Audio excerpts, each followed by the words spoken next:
Welcome back to another episode of the Headless Horsemen Podcast, where we get a little headless, a little reckless, but we bring it in at the end of the day.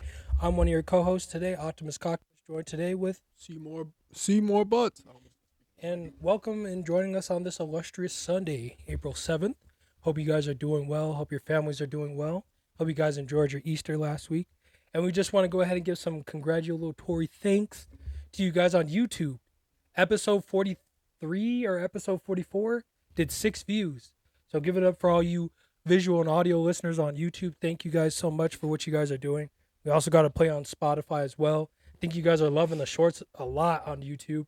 Like we got a lot more, I think we can aim for subscribers on them shorts for sure. Yeah, so it seems like you guys are definitely biting the content that we're putting out. So we're just going to keep putting out as much as we can.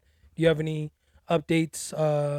TikTok, we've been doing well. We've been having the consistent numbers, so I'm not mad about that, man. I want to hit another 1,000 views, though. Yeah, we could definitely do that for sure. So, like I said, thank you guys. Help us to reach that subscriber mark. We're at 17 or 18 subscribers. 17 or 18 on YouTube. So let's go ahead and get to that 20 mark. I think audio listeners on Spotify, we're stuck at 6 right now. So let's get that up to 10. Yeah, let's definitely get up to 150 plays on Spotify as well. Apple Podcasts, let's go ahead and bust through that number 10 mark as well and get us up to 50 plays on there. Oh, see. And then Instagram, I think we're still at 30 followers, so let's try to get that up to 45. We almost have more than I do on my freaking page. Yeah, no, dude. We're not famous, dude. So, but yeah, thank you guys and help us reach our goals. With that being said, do you have anything you want to say to the listeners before we get in today? Oh, nah, man. Let's just keep going. All right, so go ahead and lead us off with the first topic today. The first thing that I was looking at was apparently Skip Bayless was So I saw a video on YouTube. Yep. It was from Microphone. That's the guy who makes like sports content, all that stuff. So he was talking about how low the numbers have been. It's called like the end of Skip Bayless, right? Mm-hmm. So I had to watch it. Yeah. You know me. Yeah, I have the thing pulled up here. It says, according to Sports Media Watch, Undisputed averaged a record low 50,000 viewers on Tuesday, February 27th. In comparison, First Take averaged 486,000 viewers on the same day, further depicting a grim rantings picture for Undisputed Bayless FS1 show, averaged 78,000 viewers in the week after the Super Bowl. What are we at? Super Bowl 58 compared to First Take's 448,000 average. We are doing twice those numbers on ESPN News. Le Batard continued like he's coming to the end of his contract, and Nick Wright is here to have the money that Fox has to offer, and Colin Cowherd's going to be able to do whatever he wants with him. And his company and Shannon Sharp, and they're going to compete at the top of the game, the sports media games, and the athlete games at the top of the business. Dude. So they are. Dude, I didn't know that he was at the end of his contract. I didn't know he was at the end of his contract. That's what it said on here. Dang. So Fox Sports Money, all I wanted to see was the how many views comparison. Well, it was the 480,000 to like 50,000. Yeah, so I just wanted to show him that part. That's crazy, man. Yeah, so we'll definitely put that in the clips when we clip some of this off. But it's like 500,000, almost. Well, what Skip Bayless didn't make any like. That's like comparing Jupiter to Pluto right there in terms of views. Well, Skip Bayless, nobody says like there was this one analyzation by Skip Bayless made him stick out. Nope.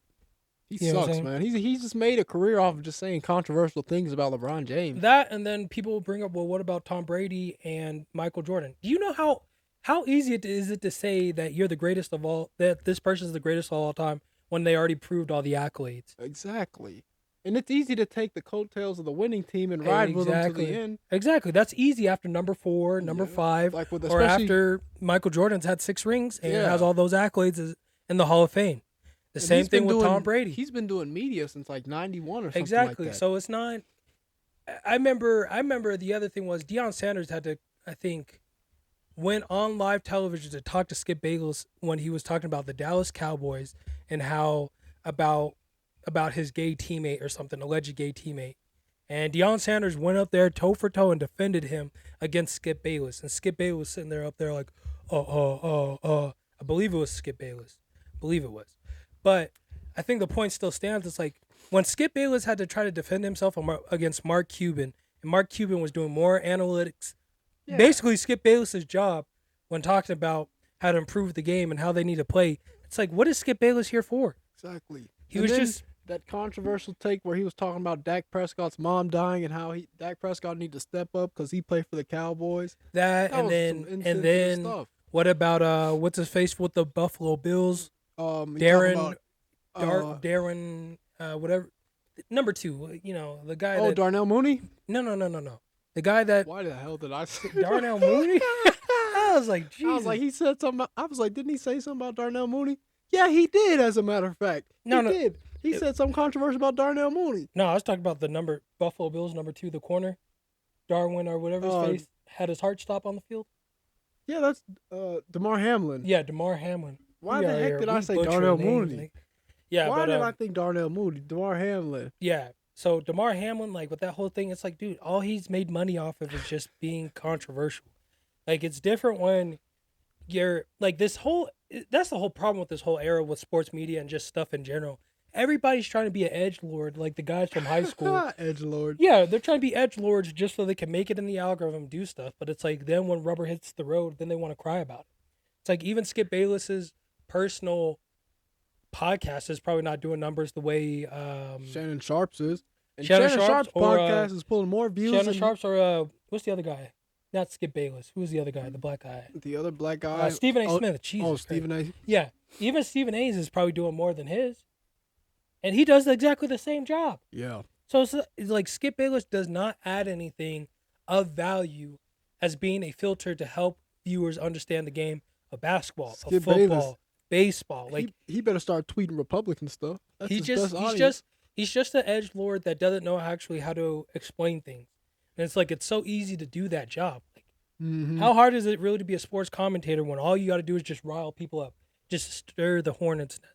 Anybody can do that nowadays, considering there's like 7 different platforms you can do it on. And the way he disrespected Shannon Sharp was just uncalled for. Uncalled for. That was probably the realization that you will never be as close to Shannon Sharp as you think you are. Nope. And then when Richard Sherman shat on him on live TV when he was on the Seahawks, he's like, "I'm better than life at you, Skip." It's like, and then Richard Sherman's more of an intelligent guy than Skip Bayless is. His freaking GPA backs it up. Yeah, when he's not trying to kick indoors. When the CTEs and acting up. Yeah, and when he ain't drunk. But where you at, Skip? But it's just Skip Bayless this was going to happen. The end of it. I understand you may not like to see it, but it's like, what was there to truly respect about him for him to be in the game this long? Hell no. He rode Stephen A. Smith, and then Shannon Sharp. But anybody else, it's like the only biggest episodes he'll ever remember having is when he had Ocho Cinco on. Right. Or when he would have Ray Lewis and all players just being players. Like if you were to take Skip Bayless out of there, the numbers would have probably did better or stayed the same. Yeah, he would be a nobody. Like when Terrell Owens was defending his Hall of Fame case. He deserves his didn't he get his golden jacket? I think he maybe ended up doing it. But even then, it's like Terrell Owens could have defended himself against another player and made an argument, still had the same amount of views or even better without Skip Bayless being there. Skip Bayless being taken out of conversations freshens up the room. Yeah, bro. Skip Bayless not being on Undisputed. Is it Undisputed that he's on? Whatever it Undisputed. Is. I ain't gonna lie. Anytime it's ever been like Shannon Sharp and somebody else, it's kind of just been more interesting. Exactly. So I dang sure don't want to see no Booger McFarland on Undisputed with freaking. Yeah. That's crazy. That's crazy. Oh wow. Oh, I don't even know where that came from. That's crazy. I was so I'm about sorry. to throw a crazy at it. Oh my god, that was disgusting. But as we continue, I think we kind of made our point about Skip Bayless. Oh my god. But Skip Bayless in 2024, we got Skip Bayless's downfall, a $30 million GTA heist before GTA 6. And honestly, sports conversations will probably be somewhat better. A lot more refreshing. A lot more refreshing because now we can actually start to dissect points versus just throw them against the wall. Yep. And see what, Skip Bayless throws as an artist or whatever you want to call it. As a journalist? Yeah, as a journalist. Now, the next point we wanted to go ahead and talk about was... Bronny, man. Bronny. So, Bronny James right now apparently has declared for the draft as well as entered the transfer portal. So, all that's saying is that if it doesn't work out for him in the NBA, being able to get a contract or a job in the NBA as a player, then he'll still be able to enter the transfer portal, have the flexibility to actually go play for a different team. Personally, did you want to go ahead and give your... Personally, I think USC's program, the freaking, you know what, I'm going to say USC sucks. It could be a powerhouse like a powerhouse for NIL if it wanted to. And, I'm going to talk about USC altogether. Okay, first of all, the men's basketball 15 and 18, terrible. That's unacceptable. All right, that's dog shit. After that, the fact that they couldn't even make, I don't even think they made NIT. No, with a 15 and 18, they don't deserve to be in at all. And get this, one of the teams they beat, it was Seton Hall, and Seton Hall made it to the NIT. Of course, see, like, bro. And no disrespect to Seton Hall, because you guys came in clutch on a couple parlays for me. But it's like that just goes to show you, bro. When you think about D1 basketball, you don't think about Seton Hall. No disrespect to the Hall at all, because they made it to the NIT. But you think of something like USC, UCLA, and they beat somebody like that, and then they have a terrible record. That just goes to show you how terrible they are. Yeah. All those past famous athletes, all the celebrities they could have, they could really build it nice. I mean, but the school's like right in front of the hood, isn't there, something like that? Well, that's the thing. My thing is the USC probably gets all these people because they're in California. If they weren't in California, who would go there? Who would go there? Nobody. Yeah. Nobody in their right mind. Like, if you were to be like, we're the Trojans in the middle of Montana, ain't nobody going out to Montana to play Trojan ball. Like, your program should be able to go anywhere in the country and just make noise like that. Now, and be able to attract recruits. Exactly. Especially when your sole proprietorship is to win. Yes. To win. And you're not winning with all this talent that comes through in and out, and it just doesn't do well. I mean, USC football has probably been carrying USC more than anything else at this point. And they be choking every year to Utah. Jesus. So, but in terms of Bronny, I don't think he's... if I was Bronny, I wouldn't make... I'd rather go to the transfer portal, find somewhere else to go, than try to go to the draft. Yep. I understand, this whole thing of playing with his dad and all these other things, but I would if I was Bronny, I would be more concerned with showcasing my durability after having that heart scare.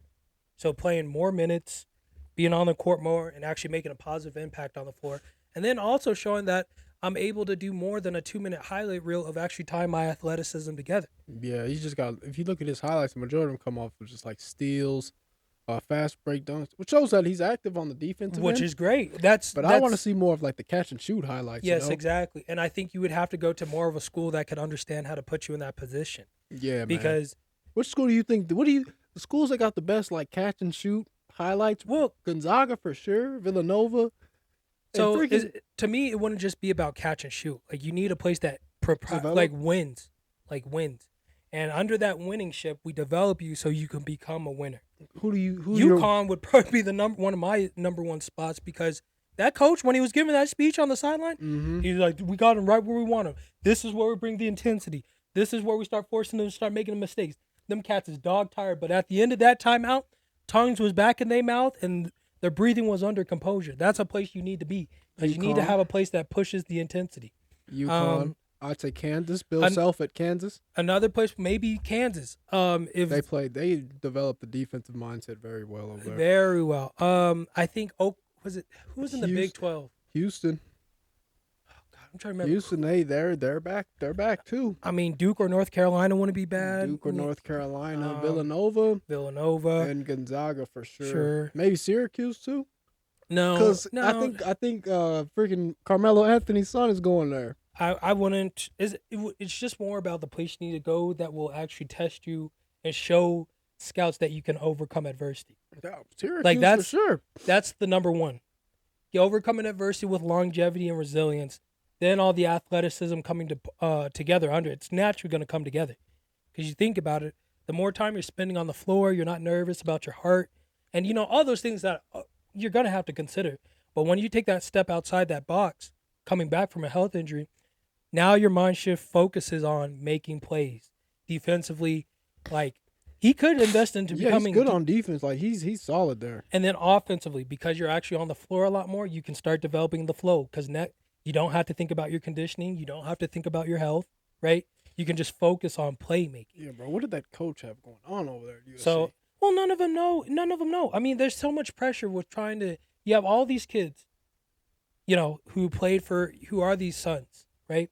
But you have to put them. Like, a lot of coaches probably don't know how to deal with that, because there's a lot of pressure that comes with it. I mean, think about how many high school coaches probably didn't know how to deal with probably all those players that came in that are people's sons as well. Right. So it's a different ballgame when it probably comes to that. You're probably having to force some type of leniency. You can't push them the way you want to be pushed and all those types of things. But it's like, those are the necessary things you have to chase after. Tennessee would probably be another school I'd probably go to. Tennessee or Alabama? Yes. No Kentucky, though. No Kentucky. Because I think probably Tennessee, if they keep everybody next year with NC State, probably go to NC State. NC State, man. I don't even know if that was that. Do you think that was a one-hit wonder Cinderella story? No. Defensively, defensively, you got to play these guys all 48 minutes. Like, 48 minutes of pure purgatory.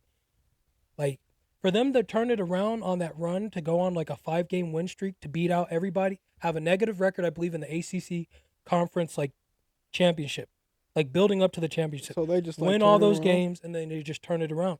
I mean, it was the same thing with UConn with Kemba Walker. They went on UConn just was a crazy though, streak. man. UConn was just different, man. Those UConn days with Kemba Walker. But holy. But man. now Big you East. think. Well, yeah, but I'm saying, like, man, do you remember those days? Yes, I do. No, those games were crazy because even that Big East. Creighton would be kind of nice too. Creighton was alright. They would be a dark horse team. No, they weren't really. To me, they really didn't get my attention until they had Dougie McBuckets. McBuckets, yeah. Yeah, McDermott was something else under his dad, just beaming people with the three. Bro. But I would probably go to Tennessee, or even then, Tennessee or somewhere that just needs a better guy to facilitate the floor. Because offensively, I think if you can facilitate off just basic pick and rolls, you're probably going to get an extra 10 points plus the extra 4 points that you're getting off of steals. Right. That's 15 points right there that you're averaging. Yeah. And then whatever else. Do you need to go blow your nose real quick? I mean, I girdled this napkin all the way up. All right. What was the? We'll wait for Dre to come back, but yeah, let us know what you guys think in the comments. Do you think it's too soon for Bronny? What would you like to see out of him if he does decide to stay? And what type of points do you think he needs to prove when he goes to these NBA workouts? I'd like to see Bronny most definitely at a better team. Before going to the draft? Yeah, better school up. Even if it's not just like full of stacked with like all talent, Yes. Solid coach. Yes. That'll actually push him to and build up confidence into him. Right. I think the confidence to get over that heart problem, then all those offensive and athleticism problems will just fall into place. Honestly, line up. Next second point you wanted to get into was we talking about basketball now, man. Freaking did we want to tournament? Oh, the tournament. Oh, the tournament. Yeah, so we're at the end. Natty, it's the end of an era. End of an era. Seems like college basketball just started yesterday. And now it's March Madness and the championships about to go on. Women's, they're playing as we're filming this. As we're filming. My prediction is that South Carolina does it. I don't have my phone right now or none of that. So we're going to find out how they're doing and looking at the game. I just don't think Iowa has the depth to support Caitlin Clark. Exactly. That's always been. They just don't have. I was like, wait, hold up. It's 64-76 or 76-64 South Carolina right now. They're in the fourth with 7 minutes to go. Yep, they're pulling. South Carolina's I think they're starting to pull away a little bit. They were winning. The score was like 22-9. South Carolina was down. I was just like, nah, South Carolina, they're gonna chip away. And then I was watching them. They did possession after possession. They were driving to the hole. They weren't settling. Yeah, South Carolina has 3 players in double digits right now. One girl already got a double-double, Camila Cardoso. Cardoso, yeah, the she's center, 13. The center, 13 and 12 right now. Yeah, and then nice. Chloe Kitts, their forward, has 9 and 9. Yeah, so you got 2 players in double doubles. Caitlin Clark may be on her way. She won't get the triple double today, but she has 27 points, 4 assists, and 6 rebounds. Then they also have Kate Martin, their guard. She has 14 points and 5 rebounds. Then Hannah Stolk, has 11 points and 3 rebounds. So, yeah, That's but solid, no, but they're man. getting more girls that are actually getting. They have girls off the bench, I believe, getting points. So Yeah, like compared South to Carolina. Iowa, yeah, Iowa has. So my thing is, I think South Carolina is going to end up winning it all.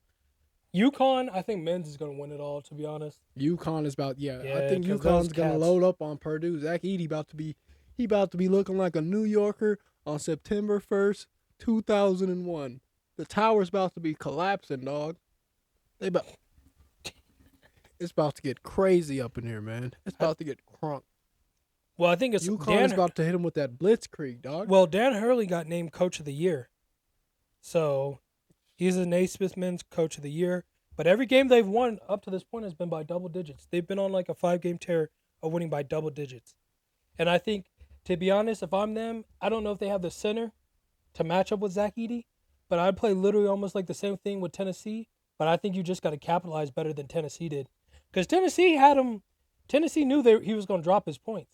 But they didn't allow they collapsed really well and, were able to get points. They're just a choke job, man. Well, Tennessee struggled to get points from anywhere on the floor. It's like UConn could probably get points from anywhere on the floor. Dalton Connect is the whole Tennessee men's volunteer team. Yeah, basically. It's like, connect the socket, man. Yeah, basically. Connect to the socket. He be the plug. He was acting lighting up. Yeah, bro. He was Dalton Connect. That'll be interesting to watch at Tennessee next year.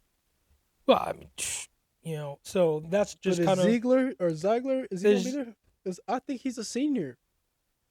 Oh, yeah, he may be. I think he may be. We're talking about Purdue's ops that they smoke. Yeah, But the Ziegenheimer. But man, oh man, bro, UConn's about to freaking turn up on them, bro. Basically, they're cooked. Did they just? They were literally winning games by like 20 and 30. They've literally won by like double digits all tournament. Yeah, for all tournament right now. Turned up on Alabama, and if they had more time, they would have whooped them even worse. And there's nothing you can do about that. No, like UConn's a great team. Let's see. UConn Huskies, they lost 3 games. UConn had all of their starters had double-digit points. Yeah, bro. 14, 18, 21, 12, 14. And then they also had guys that one guy had 9 assists. I also don't mean any disrespect, but you can't convince me that a team that lost almost 11 games is going to be able to compete long-term with a team with that much experience. They made it as far. I got to look at how Alabama actually made it that far to really be fair about the criticism. But like, holy crap. So you got guys that had 14 points, 8 rebounds, so almost a double-double. You have multiple guys in here almost. It's one guy. Oh, my God. 12 points and 9 assists. 14 points, 4 assists, 8 rebounds. Yeah, guys on the verge of double-doubles. Yeah, cleaning this up guy boards. With the dreads that's nice on UConn. Cleaning up boards. He's sick. Bro. Yeah, He's GG. I may put a parlay on this one, but they're going to win the game. I may put a little 10-piecer on, but that's it. a little 10-piece. A little 10-piece combo, no biscuit action. No biscuit. Yeah, postseason, 86-72, 77-52, 82-52, 75-58. They played Stetson, I think, the first round, 91-52. And you want to sit here and tell me that UConn ain't winning it all? Unless Edey dropped like 40, you going to have to drop like 30 or 40 on him. The Maple Man. That's what we're going to call him, the Maple Man. Oh. Yeah, he's going to have to The maple is boiling over. No. He's going to have to freaking he's going to have to hit that Kareem sky hook like you were saying.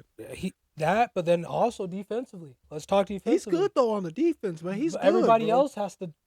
He's solid. Like, as a big man, a lanky big man, you think he'd be soft in the post and all that? But nah, yeah, bro, no. But my thing is there's only so much you can do.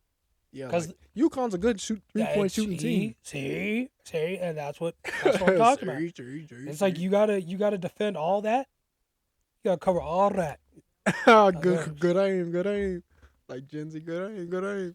But yeah, UConn's about to wax Hold it on, tonight, this thing man. freaking wanting to start talking when it ain't supposed to. Yeah, field goal percentage 50%, 3-point percentage 40%. They got Steph. 37 rebounds. 37. 37 on Alabama. 37. Yeah, bro, That's crazy. The Huskies. That coach is good, man. Yeah, he got them playing. Like I said, when he was telling them, well, we got him right where we want him. Now we got I was ready to. Bro, he revitalized. He brought UConn back, bro. What happened to that guy that was there before him that won the national championship? That coach, I don't even know. Mainly the Kemba Walker show, if you think about it. Well, no. Kemba Walker only won one nat with them. It was Shabazz Napier won 2. Because he was with. Oh, dude, Shabazz Napier and Jeremy Lamb. Oh, God, dude, that. Well, when all three of them Shabazz Napier was cold though. Shabazz Napier was cold, ice. man. Jeremy Lamb was cold, and then Ryan Boatwright or whatever his face was cold too. All those guys. Ryan Boatwright, man. Disgust. That boat hairline, man. That big ass head. He had a Deshaun Watson head, nigga. That's how I remember, bro. Oh my gosh. Boatwright, big ass head, bro. So, yeah. Who was that head coach? I'm trying to look at all Was their it Paterno or some dude like that? No, Paterno coached in Louisville. Chuck Paterno? No. Oh, yeah, I know what you're talking about. Paterno. So, their national championships, yeah, they had one in 2023, which was last year, and the last one was 2014. Guess that guy, it was this black guy. I can't remember his name. Was it a black dude? That was him? Yeah, it was a black guy. Let me see if I can pull him up. I don't know. So, Dan Hurley was from 2018. Kevin Oley. Oh man, yeah. Because he played for Calhoun in 91 to 95. That's why I can remember. Look like? Did he look like Creflo Dollar?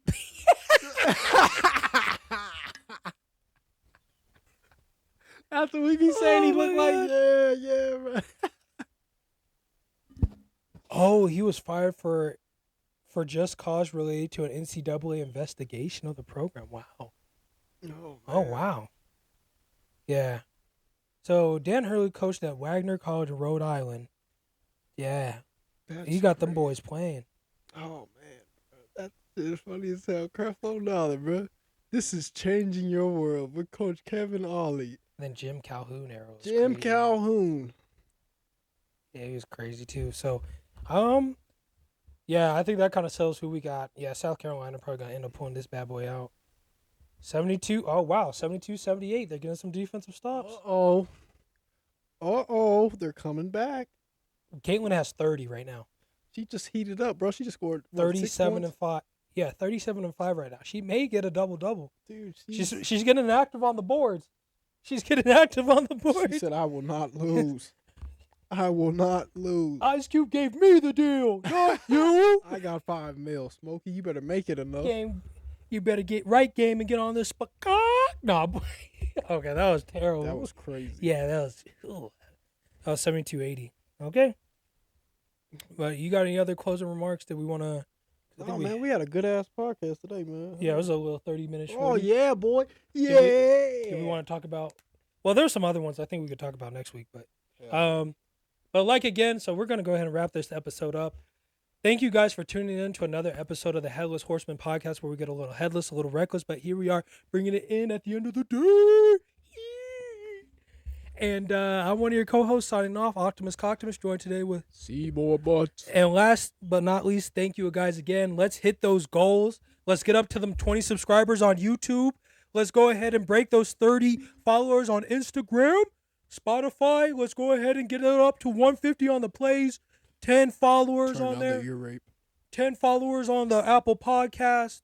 And do you have anything else you want to say about TikTok or anything? I won't ear rape you guys, but thank you for all the support. Yeah, let's get those numbers up on TikTok, get the followers up, and keep sharing, liking, and subscribing. Thank you guys again. Headless Horsemen, let's ride. Ow!